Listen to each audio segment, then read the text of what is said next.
밤에 하나님의 말씀을 보겠습니다. 구약 성경입니다. 출애굽기 말씀입니다.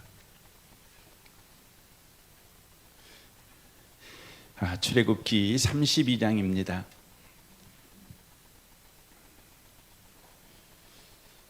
32장 7절 말씀부터 14절까지 말씀을 보겠습니다. 131면회가 있습니다. 출애굽기 32장입니다. 7절에서 14절까지의 말씀입니다. 함께 기록된 말씀을 한 목소리로 읽겠습니다. 여호와께서 모세에게 이르시되 너는 내려가라. 내가 애굽 땅에서 인도하여 낸 내 백성이 부패하였도다. 그들이 내가 그들에게 명령한 길을 속히 떠나 자기를 위하여 송아지를 부어 만들고 그것을 애배하며 그것에게 제물을 드리며 말하기를 이스라엘아 이는 너희를 애굽에서 인도하여 낸 너희 신이라 하였도다. 여호와께서 또 모세에게 이르시되 내가 이 백성을 보니 목이 뻣뻣한 백성이로다. 그런즉 내가 하는 대로 두라.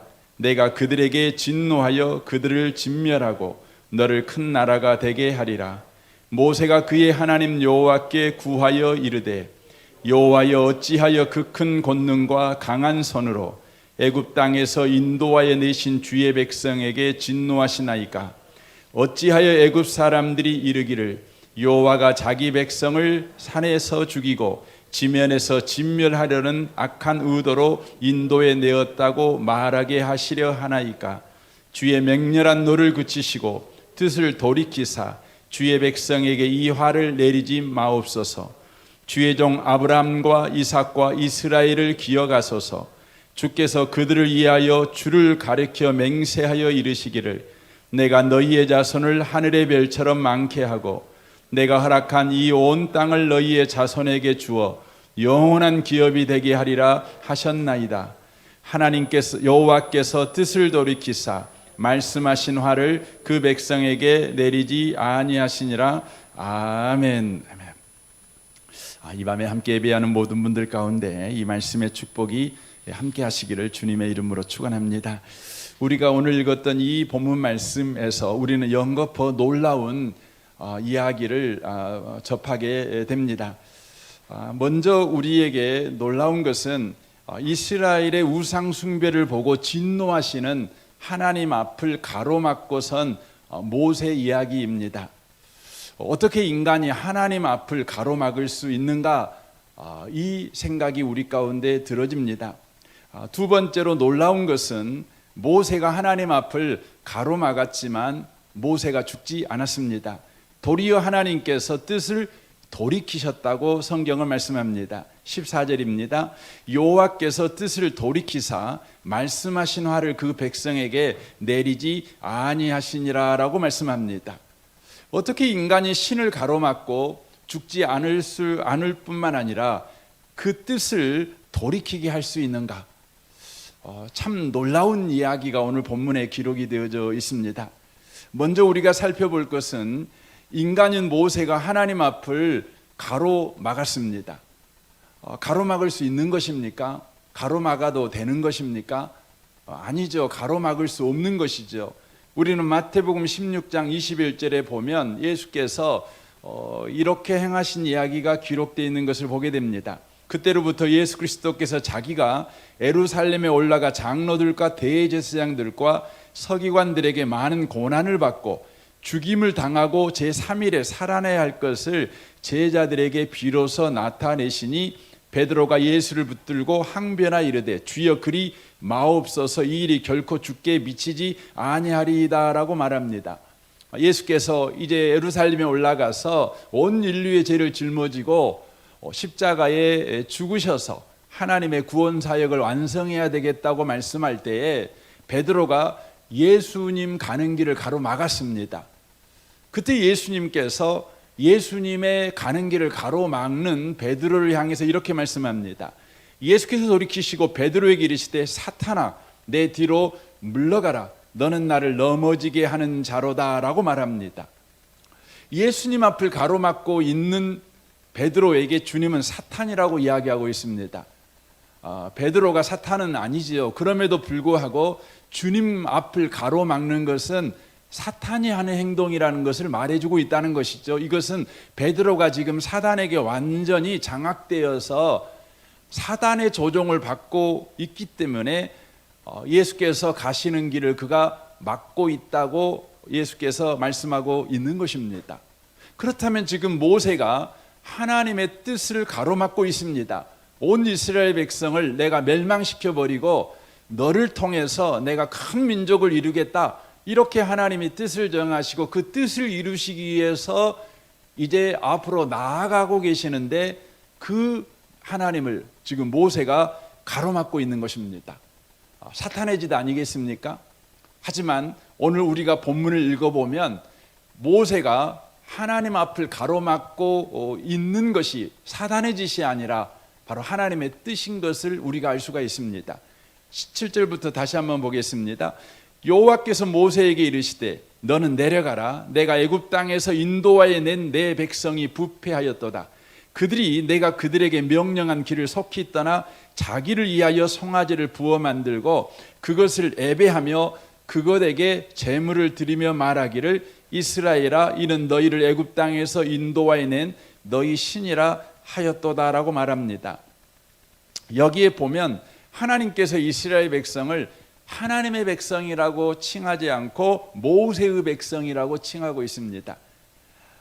왜냐하면 모세가 이스라엘을 가나안 땅, 지금 애굽에서 건져낸 구원자라고 그들이 고백했기 때문에, 바로 하나님을 버려버렸기 때문에 하나님께서도 이스라엘 백성을 내 백성이라고 말하지 않고 모세의 백성, 네 백성이다, 이렇게 지금 말씀하고 있는 것이죠. 그러면서 9절 보십시오. 여호와께서 또 모세에게 이르시되 내가 이 백성을 보니 목이 뻣뻣한 백성이로다. 그런즉 내가 하는 대로 두라. 내가 그들에게 진노하여 그들을 진멸하고 너를 큰 나라가 되게 하리라 라고 말씀합니다. 여기에 보면 10절에 내가 하는 대로 두라, 이렇게 말씀하십니다. 이 부분을 메시지 성경을 읽어보면 이렇게 번역해 놨습니다. 너는 이제 나를 막지 말라, 이렇게 번역해 놨습니다. 이 말이 어떤 말입니까? 우리는 인간관계 속에서 누군가가 나 말리지 마, 나 이렇게 해버릴 거야, 말리지 마, 이렇게 여러분 말한다면 여러분 어떻게 해야 됩니까? 말려야 됩니까? 내버려둬야 됩니까? 말려야 되는 겁니다. 말려야 되는 겁니다. 말리지 마라고 말하는 것은 말려달라는 요청인 것이죠. 하나님이 모세에게 당신의 계획을 말했습니다. 그리고 나서 뭐라고 말합니까? 나 말리지 마, 이렇게 말한 겁니다. 여러분 그 하나님이 행할 거라면 하나님의 계획을 모세에게 말할 수는 있겠지요. 그리고 나서 나 말리지 마, 이 말은 안 하실 겁니다. 내 계획은 이래, 그러니까 이 계획대로 나는 이제 행한다, 이렇게 하고 끝내버릴 거죠. 하지만 하나님께서는 모세에게 하나님의 계획을 다 말씀해 놓으시고는 뭐라고 말하냐면 내가 이 계획대로 이렇게 행할 거니까 나 막지 마, 이렇게 말씀하시는 것이죠. 모세는 이 하나님의 의도를 알아챈 것입니다. 여기서 알 수 있는 것은 지금 모세가 이제 중보 기도를 하지요. 기도가 뭡니까? 기도는 하나님의 말씀을 알아챈 자만이 할 수 있는 겁니다. 기도는 하나님의 말씀의 의도를 알아채는 자, 하나님의 말씀을 분별한 자만이 중보 기도를 할 수 있다는 것을 이 본문이 말씀해 주고 있다는 것입니다. 모세는 하나님께서 자기 계획을 말씀하시고 막지 말라고 말씀하시는 그 말의 의도가 바로 막아달라는 모세에게 기도의 장으로 초대하는 말씀인 것을 모세가 알았다는 것입니다.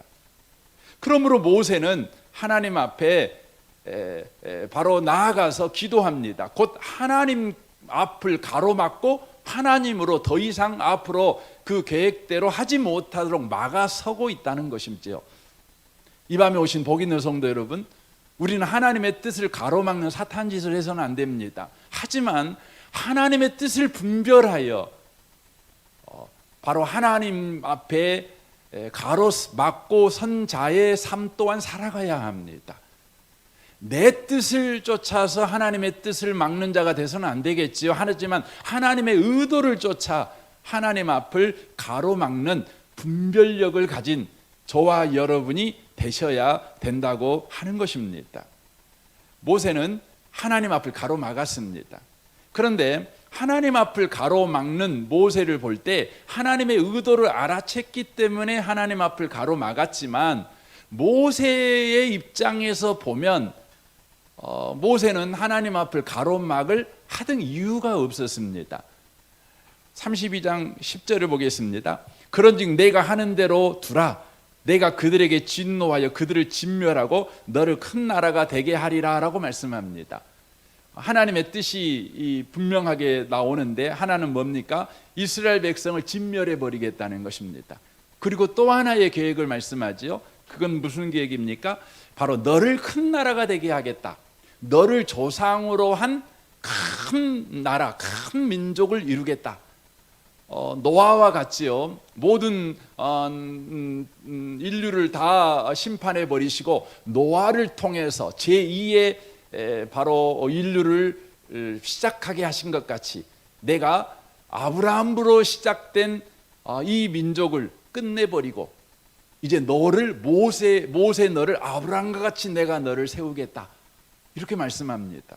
여러분, 인간적으로 생각한다면 모세 입장에서는 대박 아니겠습니까? 모세 입장에서는 굉장한 축복입니다. 굉장한 영광 아니겠습니까?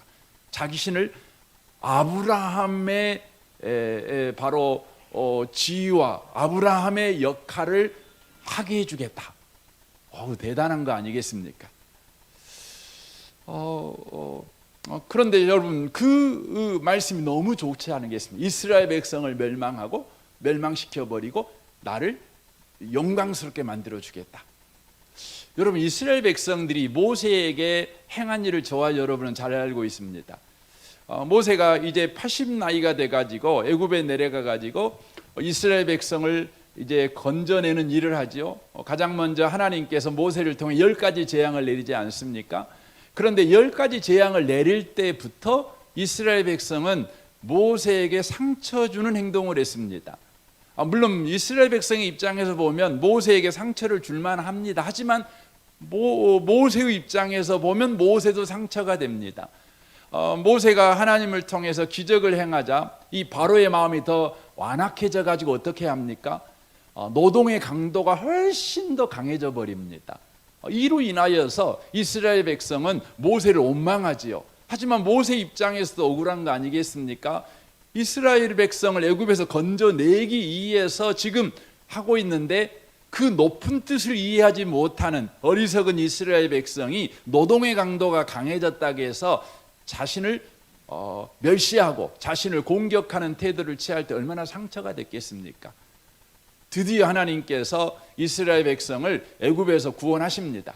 이제 출발하지요. 출발해 가지고 얼마 가지 않아서 앞은 홍해바다요, 뒤에는 애굽 군대가 쫓아오는 지경에 이르게 됩니다. 그때 이스라엘 백성이 어떻게 합니까? 모세를 또 원망합니다. 이게 14장에 기록되어 있지 않습니까? 모세를 원망합니다. 15장에서 이제 애굽 홍해바다를 또 건너잖아요. 홍해바다 건너가지고 첫 번째 들어가는 광야가 수르 광야 아닙니까? 수르 광야에서 여러분이 잘 아는 마라라고 하는 우물을 만나게 되지요. 그곳에서 또 뭐 합니까? 이스라엘 백성이 원망합니다. 그러니까 14장에서 원망하던 이스라엘 백성이 15장에서도 원망합니다. 여러분, 16장에서 이제 신광야로 들어갑니다. 신광야에 들어가니까 그들이 또 고기 먹고 싶다고 또 이스라엘 백성 모세를 원망합니다.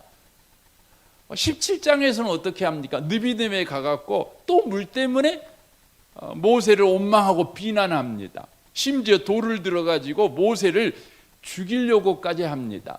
그러니까 여러분, 성경을 한번 쭉 보시면, 출애굽기를 보시면 출애굽기의 거의 모든 장애가 모세를 원망하고 모세를 비난하고 모세를 공격하는 이스라엘의 모습을 우리는 쉽게 보게 됩니다.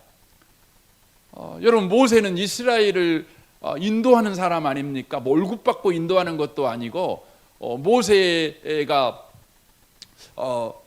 굉장히 사람들한테 존경받으면서 인도하는 일을 하고 있는 것이 아니라 여러분, 모세가 그 늙은 노구를 이끌고 정말 온 힘을 다해서 이스라엘 백성을 인도하고 있는데, 이스라엘 백성들이 그렇게 계속 매 건마다 어디 가기만 하면 매 시간마다 원망하고 그러면 여러분, 모세의 마음이 얼마나 상처가 되겠습니까? 얼마나 깊은 상처가 있겠습니까? 그런 상처를 가지고 있는 모세에게 하나님께서 대뜸 던진 말씀이 뭐냐면, 내가 이스라엘 백성을 다 죽여줄게, 그리고 내가 너를 영광스럽게 만들어 줄게, 이 말을 하셨다면 여러분 어떻게 했어요? 아이고 하나님 감사합니다, 덥석 그렇게 하시죠. 아마 우리 동의하셨을 겁니다. 여러분, 사람이 상처를 뛰어넘는다는 건 참 어렵습니다. 그렇지 않습니까? 상처를 뛰어넘는다는 게 참 어렵습니다. 여러분, 예배 드릴 때 여러분 은혜 받지 못하는 가장 큰 이유 중에 하나가 뭡니까? 그 같은 예배 공간에 여러분에게 상처 주는 사람이 앉아 있기 때문에.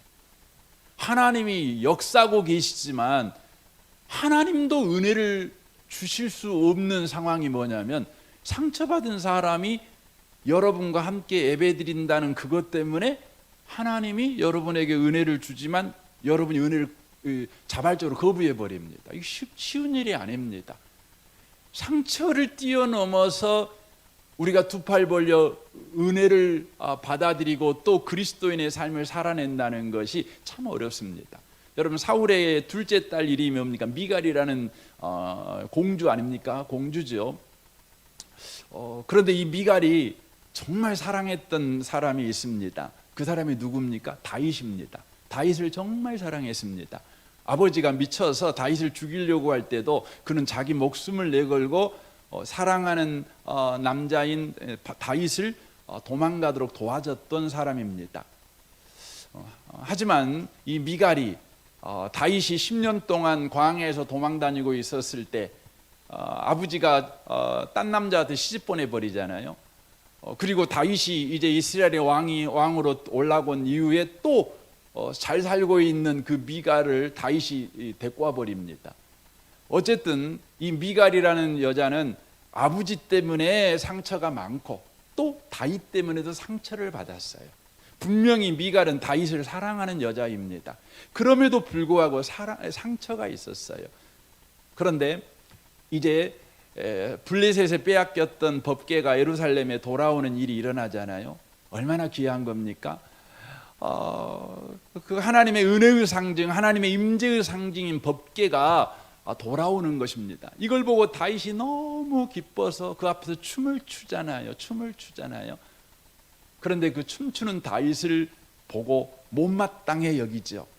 여러분, 법궤가 돌아온 건 다윗만 즐거워할 일은 아닙니다. 온 이스라엘 백성이 즐거워해야 되는 겁니다. 그것 가운데 미갈도 포함되어야 되는 겁니다. 미갈도 즐거워해야 되는 겁니다. 그런데요, 상처가 여러분 바로 법궤가 오는데 함께 즐거워하지 못합니다. 도리어 즐거워하는 다윗을 바로 정죄하고 비난하는 것을 보게 됩니다. 영적인 일에 바로 상처 때문에 둔감한 자, 바로 그 모습을 보여주고 있다고 하는 것입니다. 그러나 모세는 달랐습니다. 모세는 이스라엘 백성으로 인하여 많은 상처를 받았습니다. 그의 안에 상처가 있는 것입니다. 그럼에도 불구하고 이스라엘을 멸망시키고 모세를 통해 새로운 민족을 일으키시겠다는 하나님의 계획을 들었지만 모세는 두 팔 벌려서 안 됩니다. 하나님 절대 그렇게 해서는 안 됩니다 하고 하나님의 계획을 막아섰다고 하는 것이죠. 하나님의 뜻을 분별했기 때문에 막아선 것도 있지만 상처를 뛰어넘는 바로 뭔가가 모세에게 역사하고 있었기 때문에 모세가 하나님이 가는 길을 막았다는 거죠. 그러면 모세가 하나님의 뜻을 상처를 뛰어넘어 막게 된 그 무언가가 무엇일까요? 이를 이해하기 위해서는 우리는 이 출애굽기를 통으로 좀 이해할 필요가 있습니다. 우리는 원망하고 비난하는 이스라엘의 모습이 기록된 출애굽기 14장부터 뭐 1장부터로 해도 되지요. 17장까지를 우리는 보게 됩니다. 17장까지 보게 됩니다. 그 사건이 있는 것이죠. 그리고 우리가 오늘 출애굽기 32장입니다. 그러니까 17장까지의 이스라엘이 모세에게 원망하고 모세에게 상처 주고 있는 것을 우리는 매 장마다 살펴보면서 아이고 모세가 힘들겠다, 모세가 아이고 짠하다, 모세가 이렇게 상처를 많이 받다니, 이스라엘 백성들 못됐어, 어떻게 이렇게 상처를 줄 수 있어, 이렇게 우리가 그런 감정을 가지고 성경을 이렇게 읽게 되는 것이죠. 그리고는 32장에 와서 지금 이 사건이 일어나고 있는 것이죠. 그렇다면 32장의 이 사건이 우리가 예상했던 것과 같이 하나님께서 이스라엘 백성을 심판하겠다고 말씀할 때 모세가 상처 때문에 그렇게 하십시오, 하십시오, 하나님이 하시겠다는데 뭐 하시죠, 이렇게 해버렸다고 생각되는데 그렇게 하지 않았던 것이 뭡니까? 그 이유는 바로 17장과 32장 사이에 뭐가 있어요? 19장부터 31장이 있는 거예요. 19장부터 31장이 있는 거예요. 그럼 여러분 19장부터 31장이 뭐가 기록되어 있죠? 바로 하나님께서 모세를 시내산으로 부르는 사건입니다. 그리고 시내산에 불러가지고 뭐 합니까? 19장에서 하나님께서 내가 이스라엘 백성을 왜 구원했는 줄 아느냐? 바로 제사장 나라로 세우려고 내가 구원했어. 모든 민족이 바로 이 이스라엘을 통해서 복받게 하려고 내가 구원했어. 이걸 말씀하십니다. 그리고 그것을 이루는 방법으로 하나님께서 19장부터 24장까지 뭘 이야기하냐면 율법의 말씀을 말합니다. 하나님의 말씀, 율법의 말씀, 이 말씀대로 살면 그렇게 될 거야 라고 말합니다. 그때 우리 가운데 이런 질문이 생기죠. 우리는 하나님 말씀을 지켜낼 수 없는데요. 그래서 25장부터 30장까지가 뭐가 나오냐면 성막에 관한 이야기가 나옵니다. 성막은 하나님의 임재입니다. 곧 하나님의 임재가 함께할 때 우리는 하나님의 말씀을 지키는 자가 돼요. 하나님이 우리를 구원한 구원 목적대로 제사장의 삶을 살아갈 수 있다. 이것이 기록되어 있는 겁니다. 이것을 시내산에서 하나님과 독대하면서 모세가 듣습니다. 그러니까 시내산에서 무슨 일이 벌어졌는가? 19장부터 31장 사이에 상처 많은 모세가 바로 시내산이라는 곳에 들어가서 어떤 일이 있었는가? 하나님과 독대하여 말씀으로 하나님을 뜨겁게 만나는 사건이 있었다는 거예요. 하나님을 만나는 사건이 있는 이유에 바로 그가 바로 내려오잖아요. 왜 내려옵니까? 바로 하나님께서 급하게 그에게 말하지요. 너 얼른 내려가라, 얼른 내려가. 왜냐하면 지금 시내산 아래에서는 바로 송아지 만들어가지고 이것이 우리를 인도한 신이다라고 거기서 지금 반역이 일어나고 있다. 거기서 지금 패역한 일이 일어나고 있어. 그러니까 얼른 내려가. 이렇게 말씀하시는 거죠. 사랑하는 성도 여러분, 모세가 상처를 뛰어넘어서 은혜에 동참하는 삶을 살아갈 수 있었던 것은 하나님을 만난 사건이 있었기 때문에 그렇습니다. 하나님을 말씀으로 만나는 사건, 하나님이 말씀으로 모세를 만나 주어 바로 구원의 계획과 그 구원의 계획을 성취하시려고 하는 하나님의 모든 뜻을 모세에게 말씀하실 때 모세가 하나님을 만났어요. 하나님을 바르게 알게 된 것이죠. 그리하여 모세는 이스라엘 백성의 행위에 따라 자신의 태도와 반응을 결정하지 아니하고 바로 시내산에서 만난 그리고 자기에게 말씀하신 그 하나님을 따라 행하게 된 것입니다. 사람을 따라 행하지 않고 하나님을 따라 행한 것입니다.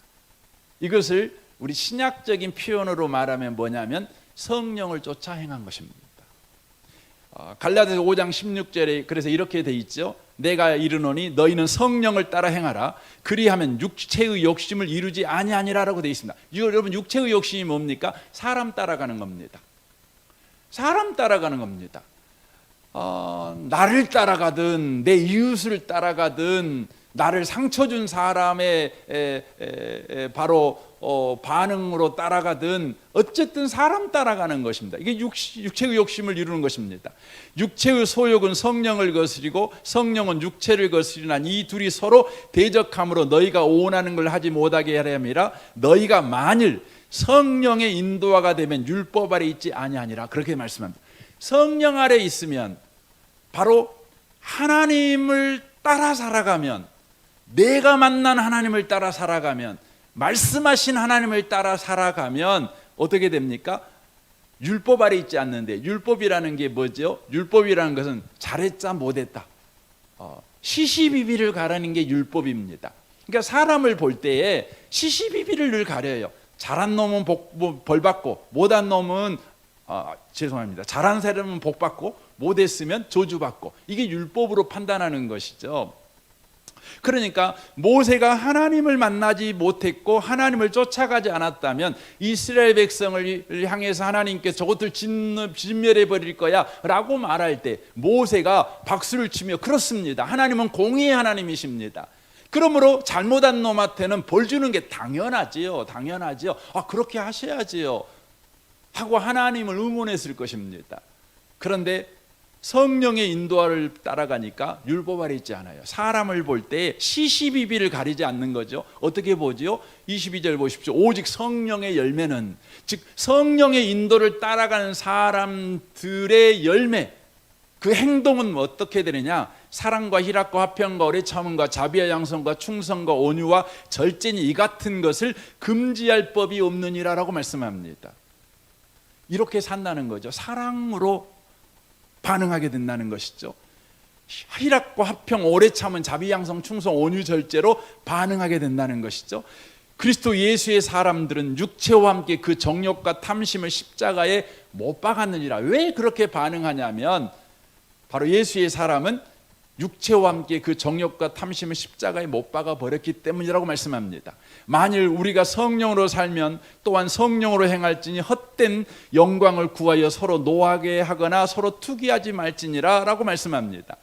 그러니까 성령을 쫓아 살아가는 사람들은 율법적으로 사람을 대하지 않습니다.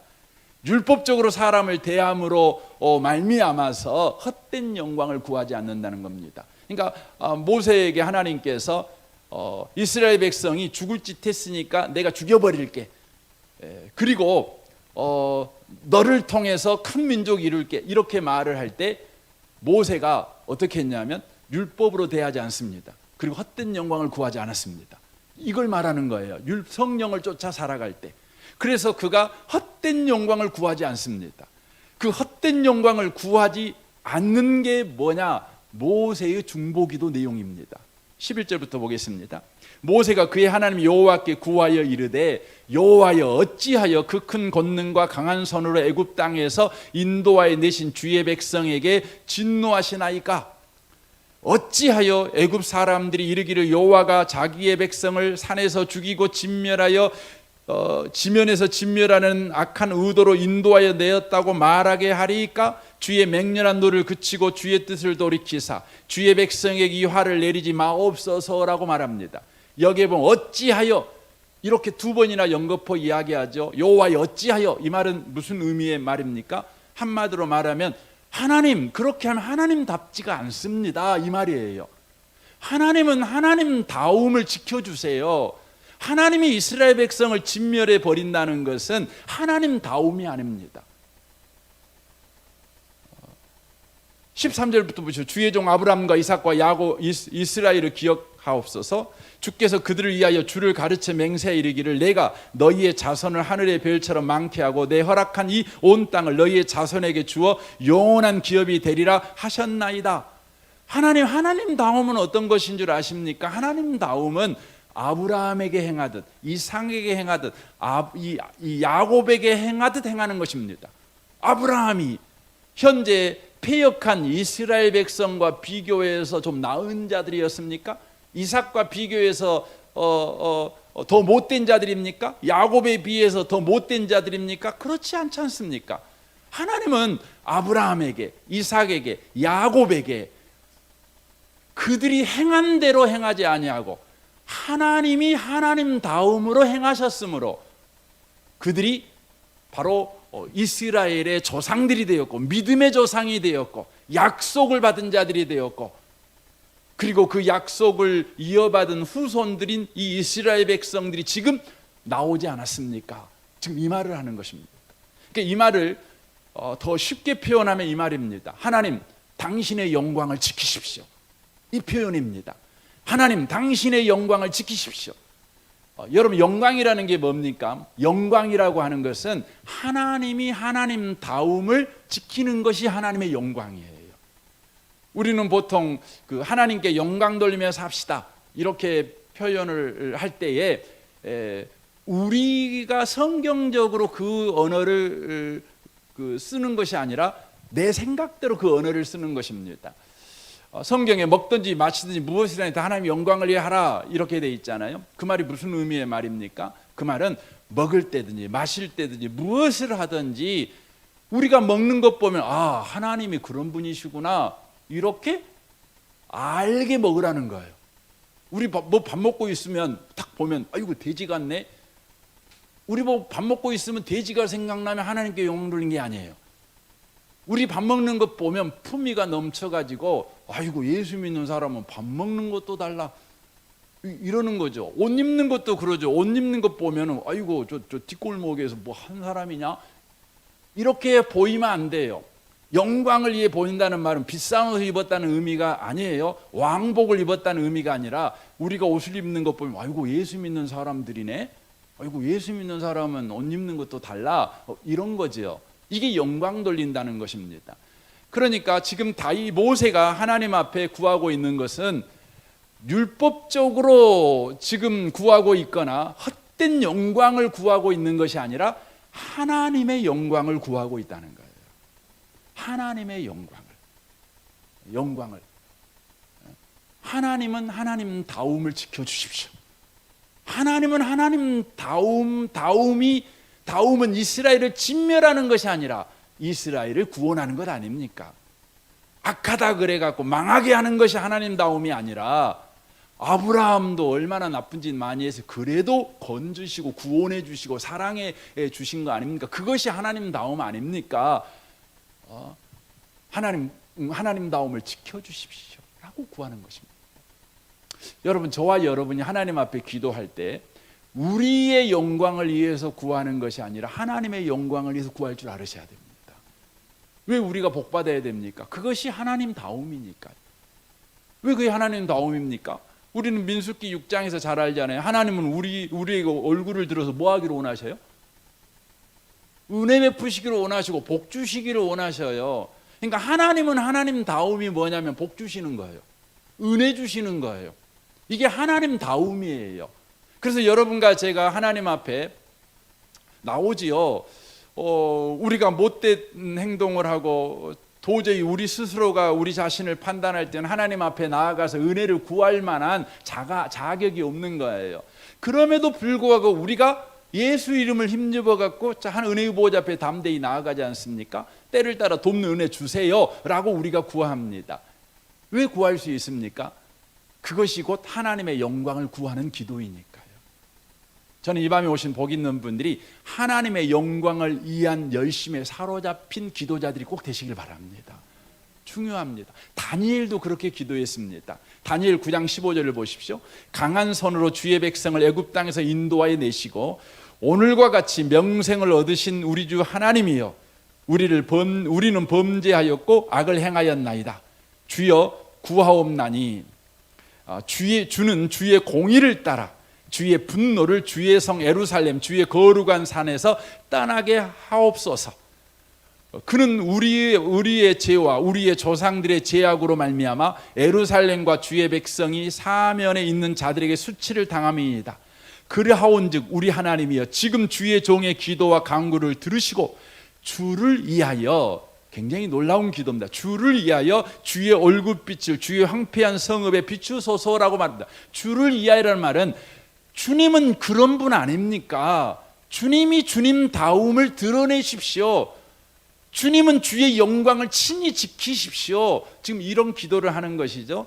나의 하나님이여 주 귀를 기울여 들으시며 눈을 떠서 우리의 황폐한 상황과 주의 이름으로 일컫는 성을 보옵소서. 주의 이름으로 일컫는다는 말은, 이름이라는 것은 명예를 말합니다. 영광을 지칭하는 것입니다. 그래서 주님의 명예와 주의 영광을 두신 성, 그러니까 하나님이 하나님다움을 늘 드러내시는 성, 이런 의미의 말입니다. 보옵소서. 우리가 주 앞에서 간구하온 것은 우리의 공의를 의지하여 하는 것이 아니요 주의 큰 국률을 의지하여 함이니이다. 주여 들으옵소서. 주여 용서하소서. 주여 귀를 기울이시고 행하소서. 지체하지 마옵소서. 나의 하나님이여, 주 자신을 위하여 하시옵소서. 주 자신을 위하여 하시옵소서. 이게 지금 모세의 기도와 똑같습니다. 하나님의 영광을 지키십시오. 그것이 우리를 구원하는 것입니다. 그것이 죄인된 우리를 구원하시는 것입니다. 그것이 망해야 될 우리를 망하게 하지 아니하시고 건져내시는 것입니다.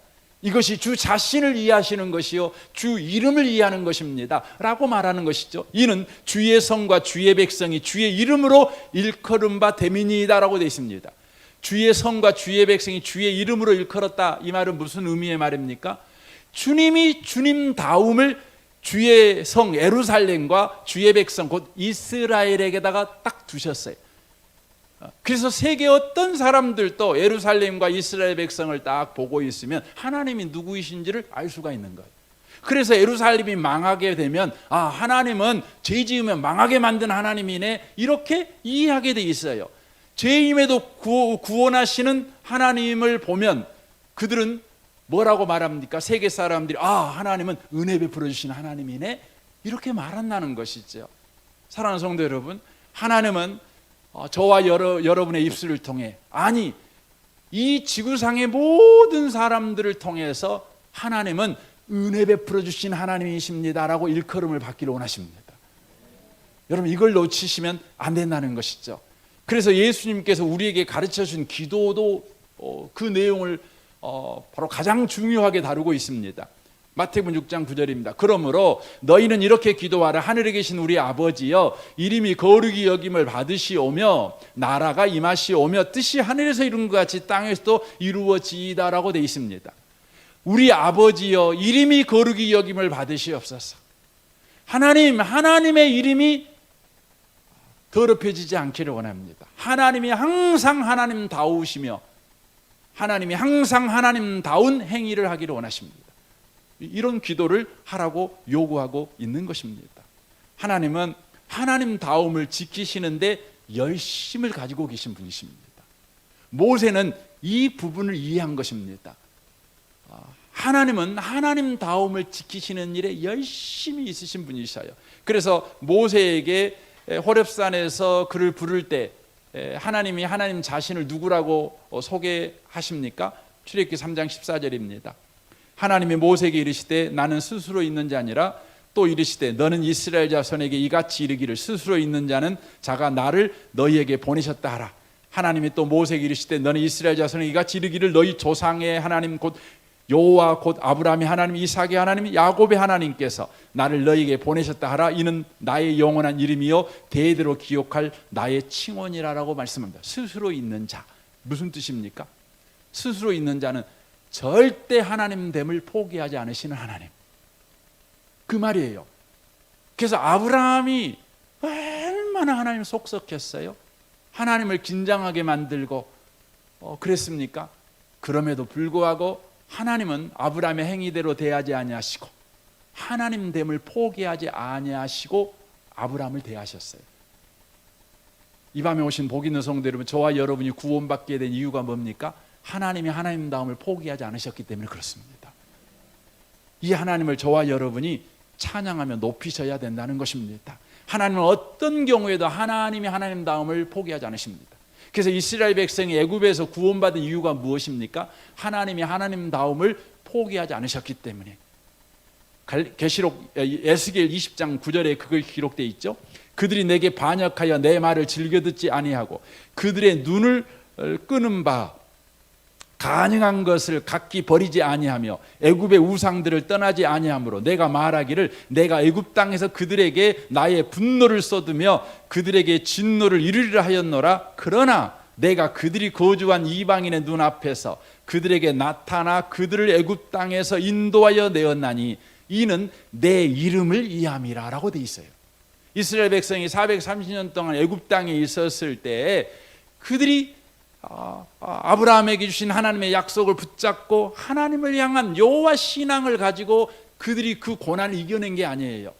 이 에스겔서 말씀해 보니까 그들은 하나님을 버려버리고 애굽 땅에서 그들이 보이는 우상들, 만든 신들에게 마음이 빼앗겨 가지고 그 우상 숭배했다고요.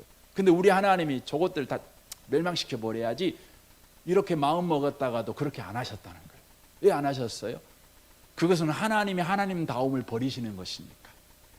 그래서 분명히 말씀하잖아요. 내 이름을 위하여라고 되어 있습니다. 오늘 본문도 마찬가지죠. 광야에서 이스라엘 백성을 하나님이 멸망시키지 않으셨어요. 오늘 본문 앞에 출애굽기 17장까지 이스라엘 백성이 매 장마다 원망하잖아요. 그리고 이 32장에서도 또 죽을 짓 하다가 또 하나님이 모세의 기도를 통해 또 은혜 베푸셔서 그들을 구원하시거든요. 그리고 곧바로 또 그들이 하나님 앞에 반역하는 일을 합니다. 또 모세에 원망하고 반역하고 또 합니다. 그래도 하나님께서 이스라엘 백성을 멸망하지 않습니다. 그 이유가 뭘까요? 에스겔 20장 10절부터 보겠습니다.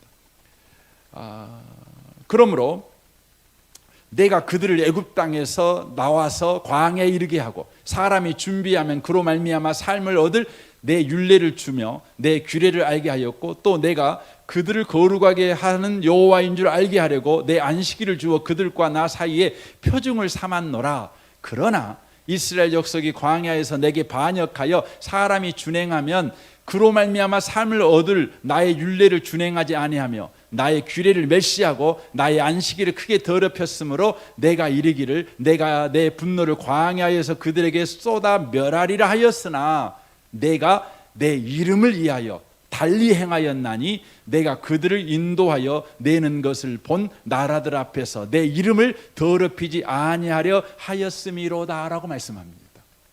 모세는 이 부분을 정확하게 간파한 거예요. 하나님은 절대 하나님다움을 포기하지 않으신다. 그래서 하나님 앞에 이 패역한 이스라엘을 위해서 중보할 때 하나님의 이름을 더럽히지 말아주세요. 하나님다움을 포기하지 마세요. 하나님은 한 번도 하나님다움을 포기한 적이 없지 않습니까? 언제나 하나님은 하나님다움을 지키시지 않으셨습니까? 그러므로 지금 이 사건 앞에서도 하나님다움을 지켜주십시오. 이렇게 기도하는 것이죠. 그랬더니 하나님은 어떻게 하셨어요? 뜻을 돌이키신 거예요. 돌이키신 거죠. 저는 이 밤에 오신 복 있는 분들이 하나님의 마음을 흔드는 핵심을 가지고 기도할 줄 아는 분들이 꼭 되시길 바랍니다. 하나님의 마음을 흔드는 그 핵심이 뭐냐면 하나님의 이름을 위하여 기도하는 겁니다. 하나님의 영광을 위하여 기도하는 것입니다. 하나님다움을 우리가 촉구하는 것입니다. 시편 23편 3절 이렇게 돼 있죠.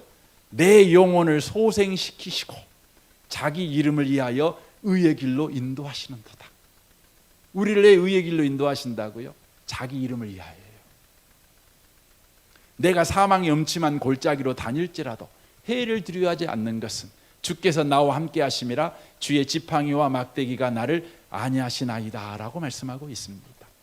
이 밤에 오신 복 있는 성도 여러분, 저와 여러분은 하나님이 하나님다움을 잃지 않도록 기도해야 되는 겁니다.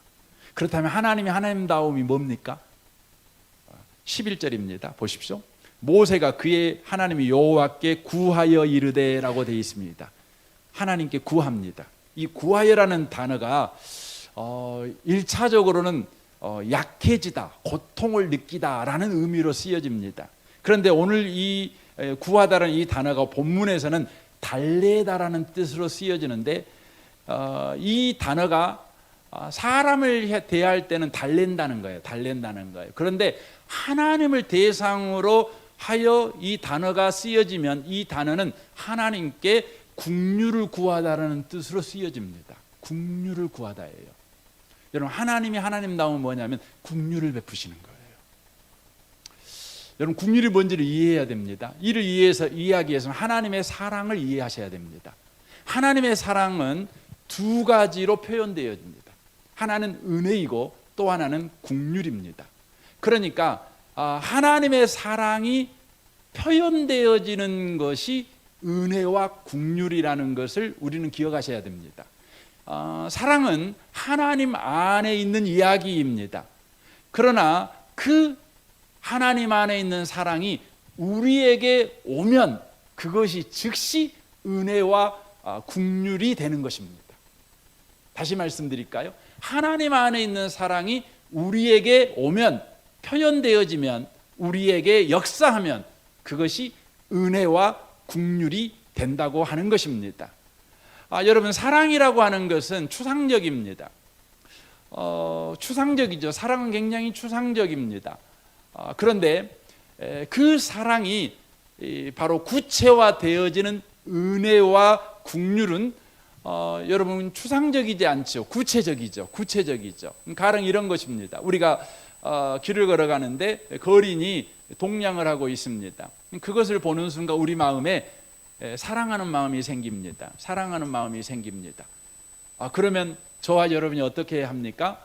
그 사람에게 뭐 10,000원을 동냥할 수도 있겠고, 아니면 밥 한 그릇을 이렇게 사 먹을 수 있도록 배려할 수도 있겠죠.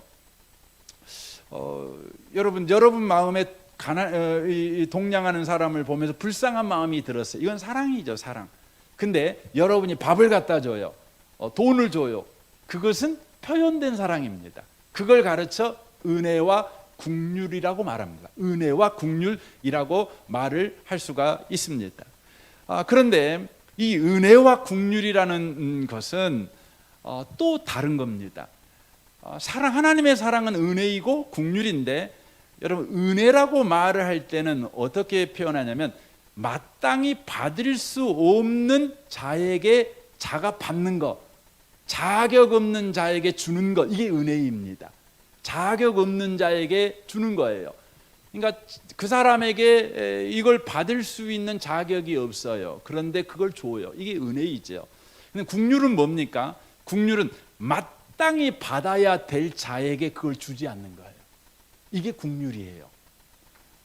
그래서 은혜는 마땅히 구원받을 자격이 없는 자에게 구원을 베풀어 주는 게 은혜예요. 그다음에 국률은 뭡니까? 국률은 마땅히 심판받아야 될 자에게 심판을 주지 않는 게 국률이에요. 정리 다시 한번 해볼까요? 은혜는 뭐라고요? 받을 수 없는 자가 받는 거예요. 근데 국률은 뭐예요? 받아야 될 자가 안 받는 거예요. 이게 국률이에요. 그래서 여러분, 한 문장으로 은혜와 국률을 좀 표현한다면 이렇게 표현할 수 있죠. 지옥의 문을 닫는 게 국률이에요. 천국 문을 여는 게 은혜예요.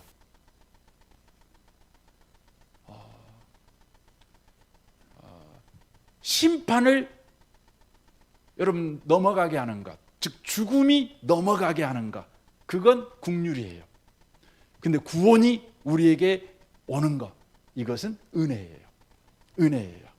지금 모세가 하나님 앞에 뭘 구합니까? 하나님다움을 잃어버리지 마십시오. 지키십시오. 뭘 구했다고요? 국률을 구했어요. 지금 이스라엘 백성이 뭐 하고 있어요? 10계명, 1계명과 2계명을 어기고 있는 거예요. 심판받아야 돼요. 마땅히 받아야 돼요. 피할 수가 없는 거예요. 마땅히 받아야 될 심판, 주님, 마땅히 받아야 될 심판을 주님 면하게 해주십시오. 그래서 국률을 구하고 있다는 것입니다. 이 밤에 오신 복 있는 성도 여러분, 하나님은 은혜가 충만하신 분이시고 국률이 한없는 분이셔요. 저와 여러분이 하나님 앞에 그렇게 은혜와 국률을 구할 줄 아는 분들이 꼭 되셨으면 좋겠습니다. 저와 여러분이 하루를 살아왔잖아요. 그리고 뒤돌아보잖아요. 그럼 겁납니다. 벌 받을까 봐. 그렇죠? 우리에게 뭐가 필요하죠? 국률이 필요합니다. 재앙이 유월해 버린 은혜가 필요합니다. 유월해 버린 은혜가 필요한 거죠. 그리고 우리에게 은혜가 필요하죠. 바로 또 새 힘을 가지고 살아갈 은혜가 필요하죠. 그래서 하루를 마감할 때 우리에게 국률이 필요하고 새날을 살아갈 때 또 은혜가 필요한 겁니다. 그래서 저는 여러분들이 국률로 하루를 닫고 은혜로 하루를 열어가시는 분들이 꼭 되시길 바랍니다. 하나님은 그렇게 하나님은 되심을 우리 가운데 행하십니다. 그래서 밤에 여러분 주무실 때 하나님 다움을 지켜주십시오. 내게 국률을 베풀어 주십시오. 이 밤이 내가 편안하기를 원합니다. 걱정하지 않고 자게 해주십시오. 그리고 내일 아침에 또 일어나서 하나님 다움을 내 하루 가운데 드러내십시오. 내게 은혜 베풀어 주십시오. 저와 여러분이 이렇게 구할 줄 아는 복 있는 성도들이 다 되시기를 주님의 이름으로 축원합니다. 아멘. 우리 같이 이 시간 기도하기를 원합니다.